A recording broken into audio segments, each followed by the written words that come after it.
میں یہ عرض کر دوں، الحمدللہ آپ نے سماعت کیا، ایمان صاحب کا تازہ ہوا ہوگا۔ ہمارے مرشد شاہ سلیمان پیر پٹھان رحمۃ اللہ علیہ، جن کا واقعہ میں نے قرآن کی تفسیر کے ساتھ لفظ کرامت وہ ان کی بیان کی، ان کی شبیہ مبارک بھی دی تھی کال کے درس میں پیر پٹھان رحمۃ اللہ علیہ کی۔ تو ان کے پہلے گدی نشین مسند نشین خواجہ اللہ بخش کریم رحمۃ اللہ علیہ، جو علم کا سمندر تھے خود، اور علماء کی بہت قدر کرتے تھے، اور جو بھی تدریس کا کام کرتے آپ ان کو شاباش سے نوازا کرتے تھے۔ اسی طرح نماز پڑھنے والوں کی آپ حوصلہ افزائی کرتے، اور ایک نمازی باقاعدہ سے آتا تھا، آپ نے اس کا نام رکھ دیا نمازی، کسی کا نام رکھ دیا 5 وقتی، یعنی فروغ دین کے لیے وہ کوشاں رہتے تھے۔ اور حضور پیر پٹھان کے بعد ان کی شہرت کا چرچا بر صغیر، پاک و ہند تمام علاقوں میں جب ہوا، تو پھر مرزا قادیانی نے ان کو خط لکھ دیا کہ میں روحانیت کی باتیں کرنا چاہتا ہوں۔ آپ نے فرمایا، خبیثہ تو ختم نبوت دا چور تے ڈاکو ہوئی، جر ویلے اللہ تعالیٰ نے فرما دیتے خاتم النبیین ولتیں دعویٰ کیوں کیتے، تو جھوٹا ہی، اور تو خط میں لکھ دی کہ میں توانے مریدیں کو روک دے سا۔ فرمانے وہ سوڑ گھن،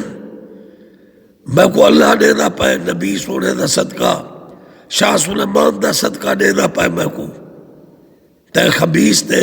گالی کرن لال اللہ تعالیٰ میرا رزق ختم نہ کر دے سی، اور تو توبہ طیب تھی، حضور دی ختم نبوت ایمان گھننا بندہ بڑھ۔ تو آج میں نے حضرت خواجہ اللہ بخش کریم کی شبیہ مبارک بھی اپنے درس قرآن کے سلسلہ میں ان کی شبیہ بھی میں نے دی ہے، تاکہ درس قرآن پڑھنے اور سیکھنے والوں کو یعنی ایک یہ میسج ملے کہ پیارے محبوب رحمت للعالمین صلی اللہ علیہ وآلہ وسلم نے فرمایا، خیرکم من تعلم القرآن وعلمہ، تم میں اچھا وہ ہے جو خود قرآن پڑھتا ہے، قرآن کا درس دیتا ہے۔ اور حدیث کی اس تشریح کو اجاگر کیا پھر خواجہ اللہ بخش کریم نے، اور وہ جو درس تدریس دینے والے علماء تھے ان کو شاباش شاباش مرحبا کہتے، اور ان کا بہت خیال رکھتے تھے، اور فرماتے تھے کہ یہ تدریس جو ہے قرآن و حدیث کی یہ بہت بڑا ثواب ہے، یہ مخلوق خدا کو بابا فائدہ تھی دے۔ خواجہ اللہ بخش کریم فرماتے، سبحان اللہ، ان میٹھی اور سچی باتیں اللہ تعالیٰ عمل کرنے کی توفیق دے۔ بسم اللہ الرحمن الرحیم۔ وَإِذْ وَعَدْنَا مُوسَىٰ 40 لَيْلَةً ثُمَّ اتَّخَذْتُمُ الْعِجْلَ مِن بَعْدِهِ وَأَنْتُمْ ظَالِمُونَ ثُمَّ عَفَوْنَا عَنْكُمْ مِن بَعْدِ ذَلِكَ لَعَلَّكُمْ تَشْكُرُونَ وَإِذْ آتَيْنَا مُوسَى الْكِتَابَ وَالْفُرْقَانَ لَعَلَّكُمْ تَهْتَدُونَ۔ الحمدللہ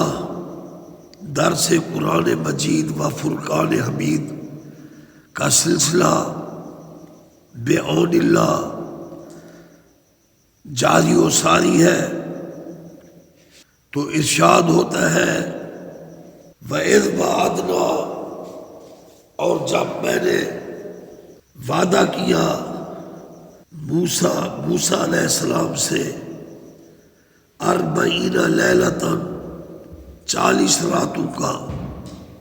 یعنی اللہ تعالیٰ نے موسیٰ علیہ السلام کو حکم دیا کوہ طور پر 40 رات اللہ تعالیٰ کی عبادت میں مشغول رہے، اور پھر انعام کیا ملا؟ اللہ تعالیٰ نے ان کو تورات عطا کی، موسیٰ کلیم وہ ہیں جو تورات لینے کے لیے چلا کشی کرتے ہیں، کوہ طور پر جاتے ہیں، مجاہدہ کرتے ہیں، اور تب ان کو تورات ملتی ہے۔ لیکن امام الانبیاء حبیب کبریا کا شان یہ ہے، آپ مکے میں، قرآن مکے میں، آپ مدینے میں، اللہ کا قرآن کا نزول مدینے پاک میں، آپ غار میں، ثانی یسنین اذ ہما فی الغار اذ یقول لصاحبہ لا تحزن ان اللہ معنا، آپ غار میں اور قرآن کا نزول غار میں، کہ جب حضرت ابو بکر صدیق کو آپ فرما رہے تھے خلیفہ اول بلا فصل اپنے پیارے جانشین کو، لا تحزن ان اللہ معنا، بے شک اللہ تعالی ہمارے ساتھ ہے، کیونکہ اللہ کی معیت سچوں کے ساتھ ہے۔ محبوب صادق ہے، حضرت ابو بکر صدیق ہے، اس لیے یہ تثنیہ کے لیے یا جمع کے لیے مستعمل ہوتا ہے۔ علماء سے پوچھئے، لا تحزن اذ یقول لصاحبہ لا تحزن، جب میرے محبوب نے لصاحبہ اپنے صحابی کو فرمایا لا تحزن، تو غم نہ کر، ان اللہ معنا، میرے ساتھ بھی اللہ ہے، تیرے ساتھ بھی اللہ ہے، کیونکہ آپ صادق ہیں، حضرت ابو بکر صدیق ہیں۔ آپ نے یہ نہیں فرمایا معی، ان اللہ معی، یہ واحد متکلم کا صیغہ ہے، ان اللہ معی، اللہ میرے ساتھ ہے، نہیں، آپ نے فرمایا ان اللہ معنا، میرے ساتھ بھی اللہ ہے، تیرے ساتھ بھی اللہ ہے، ہم دونوں کے ساتھ اللہ ہے۔ تو حاصل کلام یہ ہے کہ حضرت کلیم کو تورات حاصل کرنے کے لیے مجاہدہ کرنا پڑتا ہے، لیکن شان محبوبیت یہ ہے کہ محبوب خدا اما خدیجہ امی عائشہ کے بستر پر بیٹھتے ہیں تو اللہ کا قرآن وحش کی صورت میں نازل ہوتا ہے، سبحان اللہ۔ تو فرمایا وَإِذْ وَعَدْنَا مُوسَىٰ 40 لَيْلَةً ثُمَّ اتَّخَذْتُمُ الْعِجْلَ مِن بَعْدِهِ وَأَنْتُمْ ظَالِمُونَ، اور جب میں نے وعدہ لیا موسیٰ علیہ السلام سے 40 راتوں کا، یعنی وہ تو تورات لینے کے لیے گئے، اور پیچھے اے بنی اسرائیل کے لوگوں، تم نے کیا کیا، تمہارا کردار کیا تھا، ثم اتخذتم العجل من بعدہ، اور تم نے ان کے جانے کے بعد گئے کے بچڑے کو پکڑ لیا، یعنی اس کی پوجا پاٹ شروع کر دی۔ وَأَنْتُمْ ظَالِمُونَ، تم نے بہت بڑا ظلم کیا۔ سامری جادوگر نے ایک دھات کے ساتھ وہ گائے کا بچڑا بنایا، اس کا منہ تھا کھلا اور پیچھے بھی سوراخ رکھ دیے، تو جب ہوا چلتی آر پار ہوتی تو آوازیں نکلتی، تو اس سامری جادوگر نے موسیٰ علیہ السلام کی قوم کو، اسرائیلیوں کو بے وقوف بنایا، اور اکثر بے وقوف لوگ جو بنی اسرائیل کے تھے وہ مختلف آوازیں سن کر اس کو نعوذ باللہ معبود سمجھ بیٹھے اور اس کی پوجا پاٹ کی۔ لیکن یہ موسیٰ علیہ السلام کی برکت تھی کہ اس گناہ سے انہوں نے ان کو توبہ طیب کرایا۔ آگے مزید وضاحت آئے گی۔ فرمایا ثم عفونا عنکم من بعد، پھر میں نے معاف کر دیا تمہیں بعد اس کے، لعلکم تشکرون، تاکہ تم میرا شکر ادا کرو۔ وَإِذْ آتَيْنَا مُوسَى الْكِتَابَ وَالْفُرْقَانَ لَعَلَّكُمْ تَهْتَدُونَ، اور جب میں نے عطا فرما دی موسیٰ علیہ السلام کو کتاب یعنی تورات، والفرقان اور ان کو معجزات عطا کیے، لعلکم تہتدون تاکہ تم ہدایت پا جاؤ۔ سبحان اللہ۔ ولا رطب ولا یابس الا فی کتاب مبین، ہر تر اور خشک شے کا بیان اللہ نے واضح طور پر اپنے